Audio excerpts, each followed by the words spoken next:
Nursing facilities must conduct an initial and then periodic assessments of each of their residents' functional capacities. The MDS coordinator is responsible for scheduling and making sure that these assessments are completed within their prescribed timeframes.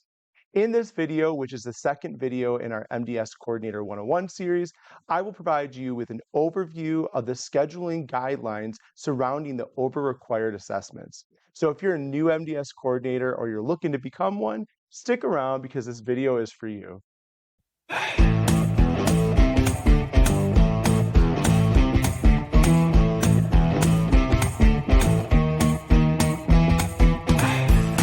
No Stress, MDS, with Mike D.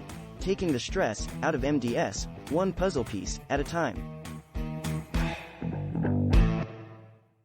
Hey everyone, welcome to No Stress MDS. My name is Mike D and I'm a registered nurse and MDS coordinator. And here on my channel, it's my goal to provide tutorials, tips, and tricks that will help you take the stress out of MDS one puzzle piece at a time.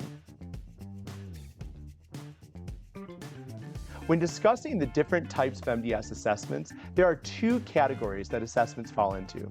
You have your OBRA required assessments and your PPS or prospective payment required assessments.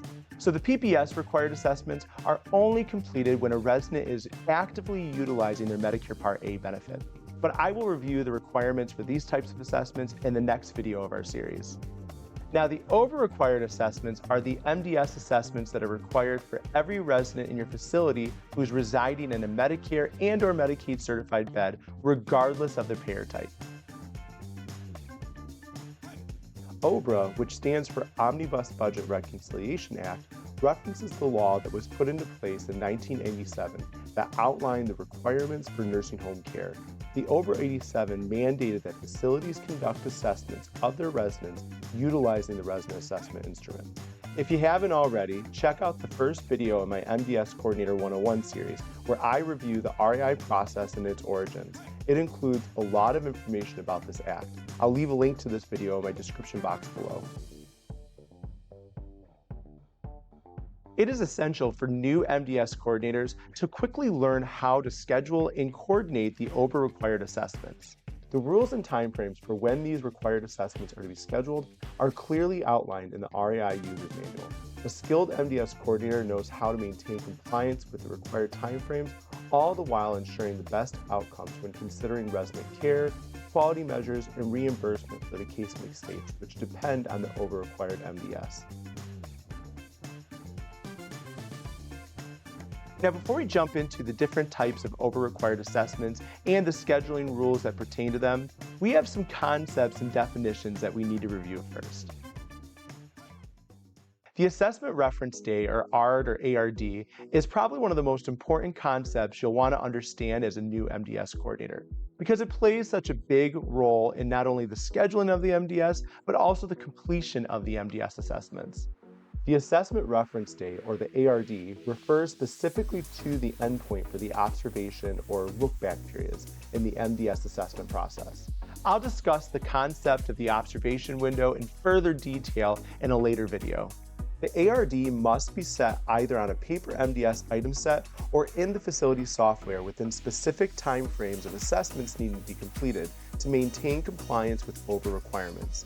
Failure to set the ARD within the time frame could result in citations and even financial loss. This is why it is essential for the MDS coordinator to understand the scheduling time frames surrounding the OBRA required assessments. The ARD also plays a significant role in determining when a subsequent OBRA required assessment is to be scheduled. I'll explain this in further detail in a few minutes. Another concept that an MDS coordinator needs to understand is that of the assessment timing or assessment window. Assessment timing refers to when and how often assessments must be conducted based upon the resident's length of stay and the length of time between ARDs. The time frame in which you are to set the ARD is the assessment window. It is important to understand this concept, as failure to comply with scheduling the ARD within the prescribed time frame results in non-compliance and again could lead to citations or financial ramifications. It's also important to know that within the category of the OBRA required assessments, there is a subcategory of assessments or records referred to as tracking records. This includes the entry and death in facility MDS tracking records. We'll discuss the requirements for these assessments in further detail later in this video. The first assessment that must be conducted on a resident newly admitted to a facility is the OBRA required admission assessment. The admission assessment is a comprehensive assessment, which means it contains more items than that of a quarterly and other MDS types, and it also includes the completion of both the MDS and the CA process, as well as care planning. Comprehensive assessments are completed upon admission, annually, and when a significant change in a resident's status has occurred, or when a significant correction to a prior comprehensive assessment is required. The admission assessment must be completed for new residents and, under some circumstances, a returning resident. This assessment must be completed by the end of day 14, counting the date of admission to the nursing home as day 1. Let's pause here to go over the definition of what is considered a new admission. Per the RAI guidelines, an admission refers to the date a person enters the facility and is admitted as a resident. Regardless of the time the resident admits to the facility, the date they enter is considered the first day of admission. This is the beginning of the assessment window. Facilities must complete an OBRA admission assessment in the following situations: when the resident has never admitted to the facility before, when the resident has been in the facility previously but was discharge return not anticipated yet returns again, or when the resident has been in the facility previously and was discharge return anticipated but did not return within 30 days of their discharge. The ARD, which is item A2300 on the MDS, must be set and the MDS completed no later than day 14. Again, we're counting the date of admission as day 1. For example, if a resident is admitted on Thursday, day 1, the completed admission MDS is required by the end of the day, Wednesday, day 14. In addition to the admission MDS being completed, the CA process must also be completed by day 14 per the utilization guidelines. And the care plan completion date, which is signed off on in item V0200C2, must be no later than 7 calendar days after the CA completion date. As with other MDS assessments, if the resident discharges or dies before the completion deadline, per the federal guidelines, completion of the assessment is not required. Whatever portions of the RAI that have been completed must be maintained in the resident's medical record. And in enclosing the record, the nursing home should know why the RAI was not completed. However, MDS coordinators must also be aware of any state-specific rules regarding the completion of the admission MDS, as some states still may require the completion of the admission assessment regardless of discharging or dying before the completion deadline. This could be particularly important when considering completing an admission assessment in a case mix state for a Medicaid recipient. Throughout this video, we're going to see how the OBRA schedule unfolds for our new resident, Ms. Smith. So let's look at these timeframes for an admission assessment in an actual admission scenario. Let's say that Ms. Smith admits to your facility on June 2nd. Your window for completing the MDS and setting the ARD is 14 days from this date, which is the date of admission plus 13 days. So in this scenario, we're looking at June 15th as our 14th day. In addition to completing the MDS, you must also complete the CA process by this date. You then have 7 additional days after completing the CAs to complete the care planning process and signing off that it was completed in item V0C2. What happens if Ms. Smith discharges prior to the completion deadline?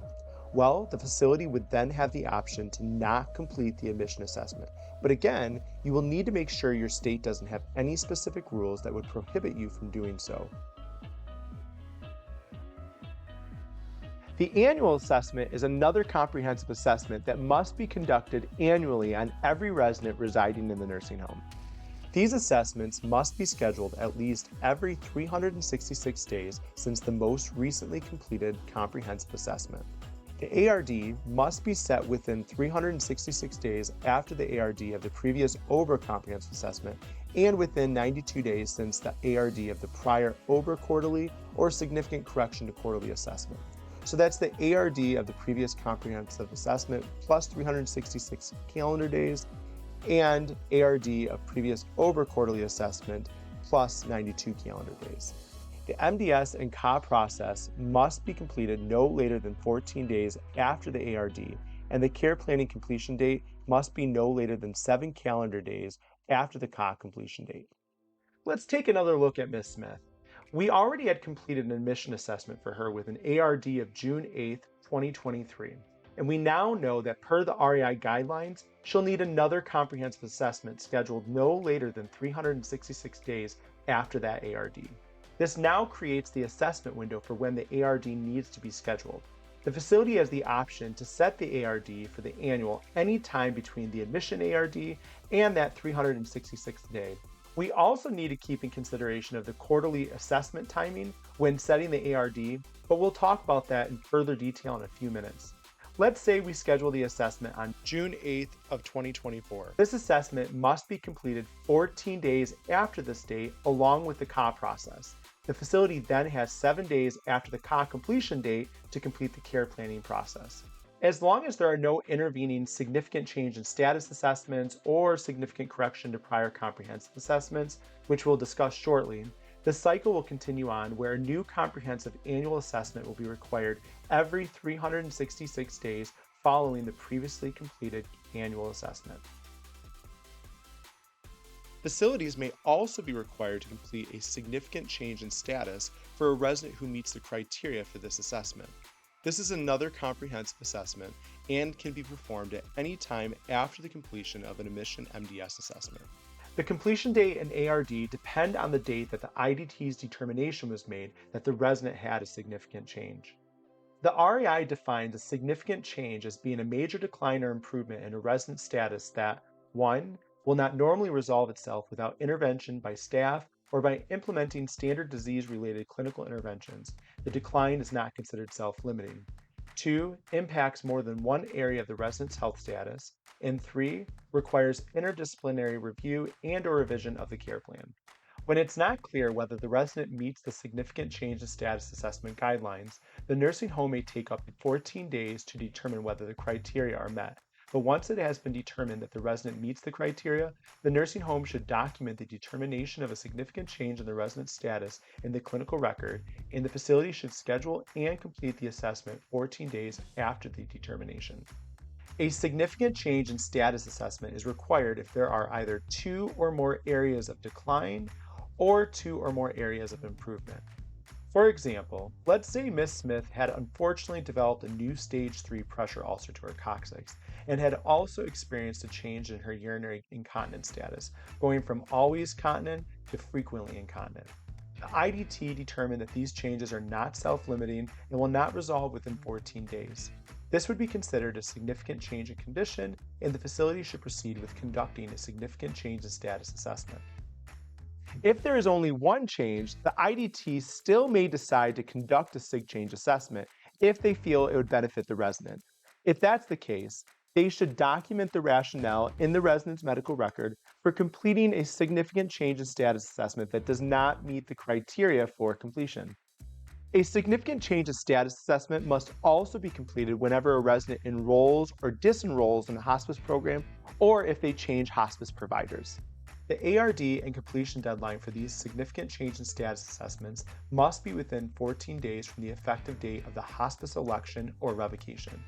It's important to note here that if the resident admits on hospice or enrolls in a hospice program prior to the ARD of the admission assessment, the facility should just complete the admission assessment. Like the other comprehensive assessment types, the care plan date must be no later than 7 days after the CA completion date. The completion of a significant change in status assessment will restart the comprehensive annual cycle as the next annual will need to be scheduled 366 days following the significant change in status assessment reference date. I will discuss significant change in status assessments in further detail in an upcoming video, as there is a lot to consider when scheduling and completing these types of assessments. Going back to Ms. Smith, the IDT determined that she had a significant change in condition due to the pressure injury and the new urinary incontinence status. The IDT determines on September 10th that this change had occurred and notes this in the medical record. This now establishes your window. You have 14 days after this date to set the ARD for the significant change in status assessment, but you must also complete the MDS and CA process within the same time frame. Now remember, the significant change in status assessment is considered a comprehensive assessment, and completing one will now reset your comprehensive schedule as well as your quarterly schedule, which we'll discuss shortly, meaning that the next comprehensive annual MDS will need to be scheduled no later than 366 days after the ARD of the significant change in status assessment, therefore creating a new assessment window. Facilities may also be required to conduct a significant correction to prior comprehensive assessment if the IDT determines that a prior comprehensive assessment contained a significant error. This assessment can be completed anytime after the completion of the admission MDS. And like the SIG change, the ARD and the completion dates are all determined based off of the date of the determination of the IDT, specifically when the IDT determined that a significant error exists in a prior comprehensive assessment. According to the RAI User's Manual, a significant error is defined as an error in an assessment where 1. The resident's overall clinical status is not accurately represented on the erroneous assessment and/or results in an appropriate plan of care, and 2. The error has not been corrected via submission of a more recent assessment. It's important to note that a significant error differs from a significant change because it reflects incorrect coding of the MDS and not an actual significant change in the resident's overall health status. Facilities should document the initial identification of a significant error in an assessment in the clinical record. This date then determines the completion deadlines and ARD for significant correction to prior comprehensive assessment. The ARD must be within 14 days after the determination that a significant error in the prior comprehensive assessment occurred, which is determination date plus 14 calendar days. The MDS and CAUSE must be completed no later than 14 days after the determination date, and the care planning completion date must be no later than 7 days after the CA completion date. A significant correction to prior comprehensive assessment is appropriate when the erroneous comprehensive assessment has been completed and transmitted into IKEYS, and there is not a more current assessment in progress or completed that includes a correction to the items in error. The completion of a significant correction to prior comprehensive assessment is considered to be another intervening comprehensive assessment and will restart the comprehensive annual cycle, as the next annual will need to be scheduled no later than 366 days following the significant correction to prior comprehensive assessment, ARD. Going back again to Ms. Smith, it was determined that a significant error was coded on her admission assessment, as the MDS did not accurately reflect that she received enteral tube feeding throughout the observation period. The IDT determines the significant error was coded and notes this in the medical record on July 18th. The identification date now establishes the assessment and completion window. You have 14 days after this date to set the ARD for the significant correction to prior comprehensive assessment, but also complete the MDS and CA process.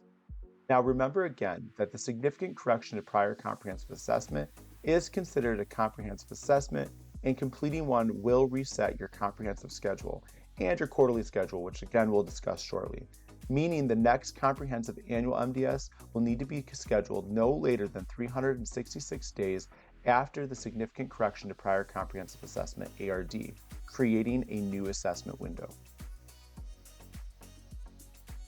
In addition to comprehensive assessments, there are also a handful of OBRA-required non-comprehensive assessments, which include a select number of items on the MDS and do not require the CA process as well as care planning.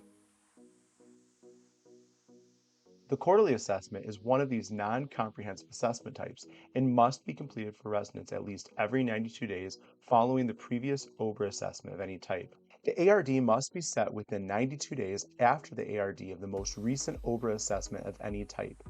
At a minimum, 3 quarterly assessments must be completed in each 12-month period.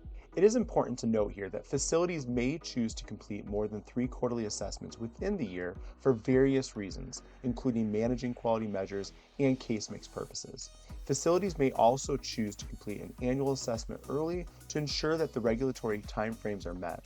However, coordinators should be aware of their state requirements, as some states may have more stringent restrictions. Like many other assessment types, the MDS completion date for quarterlies must be no later than 14 days after the ARD, which is the ARD plus 14 calendar days. Let's take another look at Ms. Smith. If her admission assessment ARD was on June 8th, We have 92 days after this date to set the ARD for her first quarterly assessment. We can use any date from June 9th all the way through September 8th as the ARD for our quarterly, but nothing later than the 92nd day. The assessment would need to be completed no later than 14 days following the ARD, and the next quarterly MDS would be scheduled no later than 92 days after the ARD, unless, of course, there was another intervening OBRA assessment between the 92-day period. This quarterly cycle continues on throughout the resident's stay.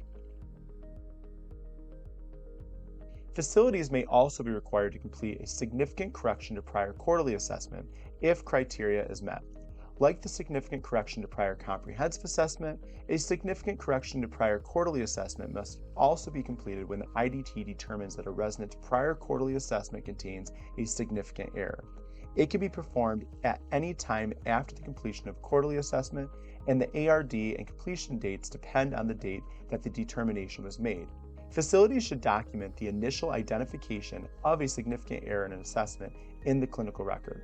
The ARD must be set no later than 14 days after the determination was made that a significant error in the prior quarterly assessment had occurred, which is the determination date plus 14 calendar days. And the MDS completion date must be no later than 14 days after the ARD, and no later than 14 days after determining that the significant error occurred. As I mentioned earlier, there's also a subcategory of OBRA-required assessments and records that are specifically used for tracking and discharge reporting. This includes the entry tracking record, death in facility, and non-comprehensive OBRA discharge assessments. These tracking records and assessments require the completion of a select number of items in order to track residents when they enter or leave a facility. They do not include completion of the COB process and care planning, and the discharge assessments also include items for quality monitoring. The entry tracking record is the first item set completed for all residents, and it must be completed every time a resident is admitted or readmitted into a nursing facility. These records must be completed within 7 days after the admission reentry and are considered to be standalone tracking records. Like the entry tracking record, the death and facility item set is also a standalone record. It must be completed within 7 days after the resident's death.